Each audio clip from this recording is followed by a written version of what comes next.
Shalom, Bapak Ibu Saudara yang dikasihi Tuhan. Kita berjumpa lagi dalam renungan hari ini, dan saya berdoa biar semua kita ada dalam pelindungan Tuhan yang sempurna. Saudara, saat ini kita sedang hidup di masa-masa di mana kita sangat dibutuhkan untuk memiliki imun tubuh yang sangat baik, imun tubuh yang tinggi sekali, ya, supaya kita bisa bertahan menghadapi segala macam sakit penyakit. Nah, saudara, saya mau mengajak kita untuk belajar dari firman Tuhan, apa yang harus kita lakukan supaya kita punya imun tubuh yang baik. Saya mau ajak kita untuk membaca Ayub pasal 5 ayat 2 bagian A. Dikatakan begini, sesungguhnya orang bodoh dibunuh oleh sakit hati. Ternyata saudara, sakit hati bisa menimbulkan kematian, saudara. Dan ini bukan satu hal yang mengada-ngada, dan ini sudah terbukti secara medis, saudara. Bahkan tingkat ketepatannya adalah di atas 95%. Suatu saat ada seorang rekan dokter yang cerita kepada saya bahwa ternyata saudara, berdasarkan riset medis ditemukan bahwa keadaan hati seseorang akan sangat memengaruhi imun tubuhnya. Dikatakan kalau seseorang hatinya gembira, nggak ada ganjelan, saudara, hatinya lapang, maka dikatakan otak kecil bagian bawahnya akan memproduksi suatu zat atau hormon yang bernama serotonin, di mana serotonin ini akan meningkatkan imunoglobulin. Dan imunoglobulin adalah zat atau hormon yang menimbulkan daya tahan tubuh kita.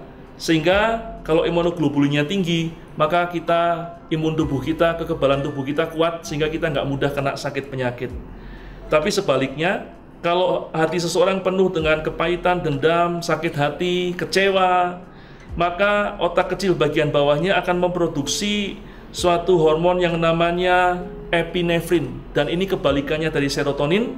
Epinefrin akan membuat imunoglobulin menjadi rendah, dan kalau itu terjadi maka daya tahan kekebalan tubuh seseorang menjadi sangat lemah, dan dengan mudah dia terinfeksi sakit penyakit seperti SARS, flu burung, AIDS, kanker. Dan saya percaya juga saat ini dengan mudah bisa terserang oleh virus corona. Karena itu saudara, mari supaya kita bisa tetap sehat saat ini, buang semua sakit hati yang ada pada kita. Jangan sampai kita tidak mengampuni orang-orang yang bersalah kepada kita. Ingat, apa yang terjadi di masa lalu tidak bisa diperbaiki lagi, tidak bisa diubah, tapi kita masih bisa mengubah, memperbaiki masa depan. Jangan simpan masa lalu supaya masa depan kita baik. Itu hal yang pertama, saudara. Berkat yang akan kita terima kalau kita tidak menyimpan sakit hati, maka imun tubuh kita akan menjadi tinggi atau baik. Yang kedua, saudara, kalau orang menyimpan sakit hati, maka dia akan mudah dikocoh oleh iblis, saudara. Mengapa saya katakan demikian? Dalam Efesus pasal 4 ayat 26-27 dikatakan begini, apabila kamu menjadi marah, janganlah kamu berbuat dosa. Janganlah matahari terbenam sebelum padam amarahmu, dan janganlah beri kesempatan kepada iblis. Apa artinya ayat ini? Saudara, ayat ini menasihatkan kita kalau kita marah, jangan sampai marah kita masih menetap sebelum matahari terbenam, saudara. Sekali lagi, kalau kita jadi marah, jangan sampai kita menyimpan kemarahan kita sampai matahari terbenam. Artinya kalau kita jadi marah, jangan sampai kita sakit hati, kemarahan itu kita bawa terus. Kenapa, saudara? Karena kalau kita menyimpan kemarahan kita, itu merupakan satu dosa di hadapan Tuhan.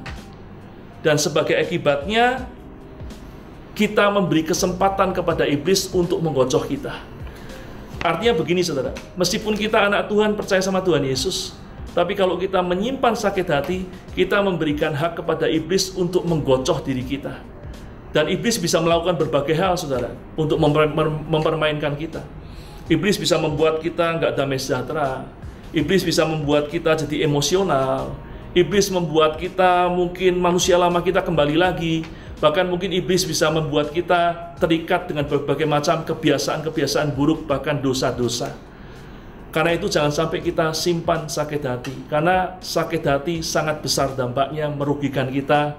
Dan saya percaya kita nggak mau mengalami hal itu. Karena itu buang semua sakit hati. Yang ketiga, saudara, kalau kita tetap menyimpan sakit hati, kita menyimpan dendam, maka posisi kita di hadapan Tuhan tetap sebagai orang berdosa.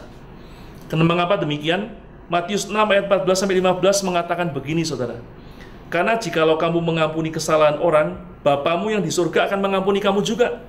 Tetapi jikalau kamu tidak mengampuni orang, Bapamu juga tidak akan mengampuni kesalahanmu.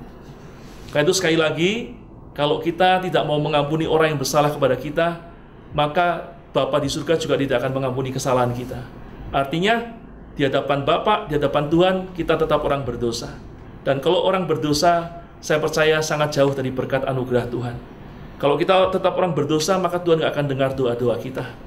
Kalau kita tetap orang berdosa, maka kebaikan Tuhan tidak akan kita rasakan, bahkan kita akan mengalami kebinasaan pada akhirnya. Karena itu sakit hati bukan sesuatu hal yang remeh, saudara. Meskipun kita mungkin menganggap itu manusiawi, tapi kalau sampai kita simpan terus, itu bisa merugikan kita, bahkan bisa membawa kebinasaan dalam hidup kita. Karena itu pesan Tuhan hari ini adalah, mari jangan simpan sakit hati, ampuni semua orang-orang yang bersalah kepada kita. Apapun yang pernah mereka lakukan demi masa depanmu, supaya imun tubuhmu baik, supaya engkau nggak dikocok oleh iblis, dan juga supaya kita tetap ada dalam posisi sebagai anak-anak Tuhan, orang-orang yang diampuni dan diberkati Tuhan. Karena itu mari saya mengajak kita untuk bersama-sama berdoa, supaya kita dibebaskan dari semua sakit hati, kepahitan, dan dendam. Mari satukan hati dalam doa. Bapa, kami datang kepadamu pada hari ini Tuhan, dan kami mau minta ampun kalau selama ini kami sudah menyimpan sakit hati, kepahitan, dendam kepada orang-orang tertentu, dan hari ini kami memutuskan untuk kami mengampuni mereka. Karena itu di dalam nama Yesus kami mau mengampuni. Mari saudara katakan siapapun orangnya. Kami mengampuni A, Tuhan, aku mengampuni B, aku mengampuni si C, dan seterusnya, karena mereka pernah begini begitu kepadaku. Di dalam nama Yesus, aku nggak mau simpan lagi sakit hati. Aku ampuni mereka Tuhan, bahkan aku berkati mereka, karena aku percaya hidupku tidak tergantung daripada manusia lain, tetapi hidupku tergantung pada Tuhan. Hidupku tidak tergantung pada perlakuan orang lain kepadaku, tapi hidupku tergantung daripada Tuhan. Karena itu dalam nama Yesus, aku ampuni mereka, dan aku tanggalkan, aku buang semua sakit hati di dalam nama Yesus. Dan aku berdoa Tuhan, berkati supaya aku punya imun tubuh yang kuat, sehingga diluputkan dari sakit penyakit, dan biar aku boleh tetap hidup dalam kebaikan kemurahan Tuhan, dan mempermuliakan Tuhan sepanjang umur hidupku. Terima kasih Tuhan, di dalam nama Tuhan Yesus Kristus, kami berdoa dan bersyukur. Haleluya. Amin. Demikian Bapak Ibu Saudara, renungan firman Tuhan kita hari ini, biar jadi berkat buat kita semua, dan sampai jumpa dalam kesempatan yang lain. Tuhan Yesus memberkati. Shalom.